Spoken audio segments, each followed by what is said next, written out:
पूरे देश में मुस्लिम समाज के द्वारा मुस्लिम शादी विवाह कार्यक्रम में ढोल तमाशे और डांस पर पाबंदी लगाने के लिए जागरूक अभियान चल रहा है, जिसके चलते चिट्ठी यानी कि लगन सगाई के दौरान पत्र के माध्यम से अब वर पक्ष को यानी दूल्हा पक्ष को लिखित में ढोल तमाशे और नाच गाने पर पाबंदी के लिए लिखा जा रहा है, जो कि एक अच्छी और सराहनीय पहल मानी जा रही है, क्योंकि ढोल नगाड़े डांस पार्टी के चलते माहौल खराब होता था और माहौल को बिगाड़ने से बचने के लिए एक अच्छा कार्य भी बताया जा रहा है। मौलाना और आम आदमी द्वारा इस मामले में काफ़ी जागरूकता भी देखी जा रही है। इस मामले में जब कारी मौलाना साहब से बात की गई तो उन्होंने कहा कि यह मुस्लिम समाज में एक अच्छी पहल होगी, क्योंकि शादी विवाह कार्यक्रम में नाच गाने डांस और ढोल तमाशे बजने से माहौल खराब होता है और फिजूल खर्ची भी काफ़ी हो जाती है। युवाओं में झगड़े फसाद की भी आशंका बन जाती है।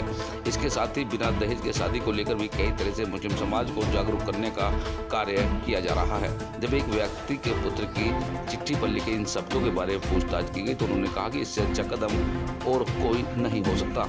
हालांकि मसूरी से आई मौलाना चिट्ठी पढ़ते हुए उन्होंने कहा कि वकील साहब की बेटे की चिट्ठी में साफ तौर पर लिखा है कि अब शादी विवाह में नाच गाना और डांस का कार्यक्रम नहीं होना चाहिए, यानी कि मुस्लिम रीति रिवाज के हिसाब से सादगी के साथ बारात को लाकर दुल्हन को विदा कर ले जाएं। और इसी के चलते काफ़ी संख्या में यहाँ लोग उस चिट्ठी को पढ़ने में मौजूद रहेंगे और जिसने भी इस चिट्ठी के बारे में सुना जमकर तारीफ और सराहना करने से नहीं चूका। हालांकि जिस तरीके से समाज के लोगों द्वारा बैठकर इसको सर्वसम्मति से एक अच्छा पहल और अच्छा कार्य बताया गया, तो उससे कहीं ना कहीं मुस्लिम समाज में एक अच्छा संदेश जाने की भी आशंका बन रही है, क्योंकि जिस तरीके से शादी विवाह कार्यक्रम में ढोल तमाशे और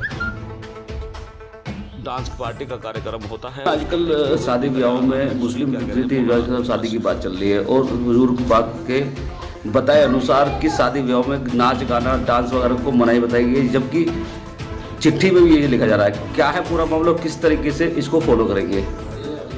देखिए, मैं आपको एक बात बताऊं, एक हदीस है, हुजूर ने फरमाया कि मैं दुनिया के अंदर नाच गाने को मिटाने के लिए आया हूं।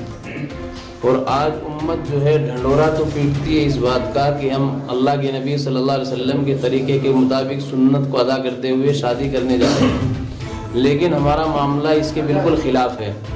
हम नाच गाने करते हैं, आतिशबाजियाँ करते हैं, जो अपने माल के अंदर एक किस्म की आग लगाना है, जो बिल्कुल नाजायज़ और हराम है, जिसमें ना दुनिया का कोई फ़ायदा ना दीन का कोई फ़ायदा है। सुन्नत का जनाजा निकाल कर सुन्नत के नाम पर जा रहे हैं। निकाह के अंदर खुतबा पढ़ा जाता है, अन्निकाहु मिन सुन्नती, कि निकाह जो है मेरी सुन्नत है। अल्लाह के नबी ने फरमाया, फमन रग़िब अन सुन्नती फलैसा मिन्नी, जो मेरी सुन्नत से मुंह मोड़ेगा वो हम में से नहीं है। ये चीज़ हम निकाह के खुतबे के अंदर भी सुनते हैं, लेकिन इसके बावजूद फिर सुन्नत के खिलाफ काम कर रहे हैं। ये हमारी बिल्कुल बेहूदगी वाली बात है, इससे हमें बचना चाहिए। ये शरीयत के अंदर जायज़ नहीं है। तो जब अल्लाह के रसूल सल्लल्लाहु अलैहि वसल्लम दुनिया के अंदर नाच गाने को मिटाने के लिए आए, उम्मत उस नाच गाने को बढ़ावा दे रही है, तो मुसलमान किस बात के हैं? तो मुसलमान तो असल वही है जो इनसे बिल्कुल परहेज करे। तो क्या लगता है कि मुसलमान इसको फॉलो करेंगे और जो शादी विवाह में जो नाच गाने जो चल रहे हैं, फिजूल खर्ची की बात जो सामने आ रही है, वो सब दूर होगी? देखिए, ये ऐसी चीज़ है कि यहाँ हम हिंदुस्तान के अंदर रहते हैं, हर एक आदमी को अपने मज़हब पर और अपने दीन पर चलने की मुकम्मल आज़ादी है। अपने सोच और ख़यालात में हर इंसान आज़ाद है। तो यहाँ किसी के ऊपर ज़ोर ज़बरदस्ती तो नहीं कर सकते, सिर्फ बता सकते हैं कि भाई ये काम जायज़ नहीं है, दुरुस्त नहीं है, ठीक नहीं है, इससे बचो। तो उलमा बताते भी हैं, बयानों में भी, मसाजिद के अंदर जुमों में भी। इसके अलावा दीगर जगहों पर जहाँ कहीं मौका मिलता है उलमा उम्मत की रहनुमाई करते हैं, लेकिन उम्मत अगर मान जाए तो इन्हीं के हक़ में बेहतर है। आप दूसरी कौमों के अंदर जाइए, उन्होंने अपनी शादी के खर्चों को बिल्कुल एक महदूद दायरे के अंदर कर लिया है, लेकिन मुसलमान अभी उसी फजूल खर्ची के पीछे पड़ा है। हालांकि कुरान के अंदर अल्लाह ने फरमाया, इन्नल मुबज़्ज़िरीन कानू इख्वानश शयातीन, जो लोग फजूल खर्ची करते हैं वो शैतान के भाई हैं। आपका नाम जानना चाहिए? क्या नाम आपका? जी, मेरा नाम मोहम्मद आसिफ है।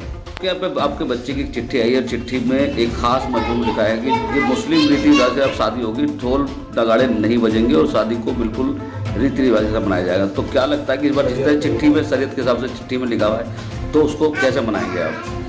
मनाना क्या है, ये बात चलनी चाहिए आगे को, कि कोई भी नहीं लिख रहा चिट्ठियों में, ना जाने अल्लाह में हिदायत दे दे जी इन चिट्ठी से जी। तो नू लिखवाया जा रहा चिट्ठियों में। जो आज चिट्ठी आई है तो उसमें यही सब चीज़ें लिखी है, जी तो क्या पहले से पता था आपको कि सब चिट्ठी में लिखा होगा? ये मालूम नहीं था, हम मालूम हो गया तो हम भी कोशिश करेंगे आगे को। बहन बेटी हमारे की तो क्या बेटे की शादी में ढोल नहीं तबला तो से- कोई नहीं होगा, कोई नहीं, सब शरीयत के हिसाब से ही होगा।